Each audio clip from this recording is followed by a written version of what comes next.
जय Malhar news चॅनलच्या सर्व प्रेक्षकांना सपना चौधरीचा नमस्कार। नंदुरबार येथे आयोजित करण्यात आलेल्या सर्वपक्षीय शोक सभेप्रसंगी शिवसेनेच्या शिंदे गटाचे आमदार आमशा पाडवी यांनी स्वर्गीय अजित पवार यांच्या प्रति आपली प्रतिक्रिया व्यक्त केल्या आहे। पवार कुटुंब एकत्र यावं शिंदे गटाचे आमदार आमशा पाडवी यांचे भावना व्यक्त केली आहे, तर कधीही परिवारात तुकडे नाही व्हायला पाहिजे या मताचे आपण असल्याचे स्पष्ट केले। उपमुख्यमंत्री पदासाठी पवार कुटुंबातून सुनेत्रा पवार यांचे नाव येत असल्याने आनंद वाटत असल्याचे देखील त्यांनी सांगितले।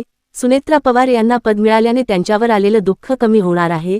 अजित पवारांसोबत अनेक अनुभव आले होते। अजितदादांनी यांनी माझं शिक्षण विचारलं, मी बोललो चौथी शिकलो आहे, तर ते बोलले महाराष्ट्राचे माजी मुख्यमंत्री यशवंतराव चव्हाण हे देखील चौथी शिकलेले होते, त्यामुळे त्यांच्यासाठी कीर्ती। अजितदादा स्पष्ट बोलणारा नेता होता अशी प्रतिक्रिया आमदार आमशा पाडवी यांनी दिली आहे। अजित पवारांसोबत अनेक अनुभव आले होते। अजितदादांनी यांनी माझं शिक्षण विचारलं, मी बोललो चौथी शिकलो आहे, तर ते बोलले महाराष्ट्राचे माजी मुख्यमंत्री यशवंतराव चव्हाण हे देखील चौथी शिकलेले होते, त्यामुळे त्यांच्यासाठी कीर्तिवान आपण होणार असे सांगितले। तसेच यावेळी बोलताना त्यांनी सांगितले की अजितदादा स्पष्ट बोलणारा नेता होता असे सांगितले। सपना चौधरी, जय मल्हार न्यूज, नंदुरबार। पहिलं तर मी दादांकडे पहिली वेळा जेव्हा माझी भेट झाली ते 2014 मध्ये 2014 मी जेव्हा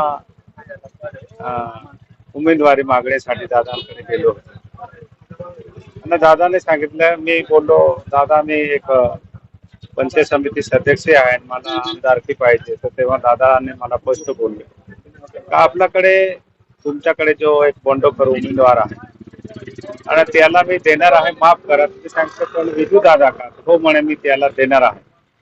आणि त्या दिवशी स्पष्ट सांगणारा असं अजित दादा की पहिली वेळा भेट होती, त्याने कधी असं नाही सांगितलं बघू नंतर काय करू, पण त्याने सांगितलं का आता माफ करा, मी आता तुला देऊ शकत नाही, मी दुसऱ्याला तिकीट देणार आहे।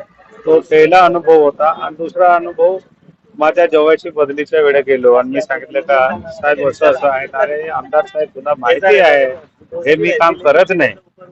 आणि तिसरा अनुभव हे होता का जेव्हा मी शिंदे साहेबांकडे होतो आणि तेव्हा मला विचारलं का आमदार साहेब तुम्ही फार बोलता पण तुमचं शिक्षण किती आहे। तर मी तेव्हा सांगितलं साहेब माझं फक्त चौथी शिक्षण आहे। अरे म्हणे आपला यशवंतराव चव्हाण सुद्धा मुख्यमंत्री झाले महाराष्ट्राचे, ते सुद्धा चौथी होते, त्यांना सुद्धा महाराष्ट्र चालवला, तसं तू बोलणारा व्यक्ती आहे। असं माझ्या दादांचा संबंध आला।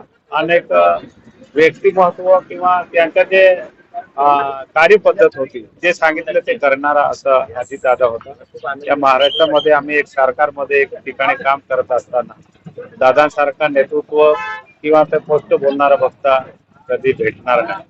आणि म्हणूनच आज त्यांच्या पवार परिवार मधून सुमित्रा ताईचं नाव येतो आहे का तिना मुख्यमंत्री देऊ, ते चांगलं आहे। त्यांचा परिवार एक दुःखामध्ये आहे, ते दुःख काढण्याची शक्ती त्यांना नाही। एक परिवार एक ठिकाणी राहायला पाहिजे, कधीही परिवार तुकडे व्हायला नाही पाहिजे या मताचं मी आहे।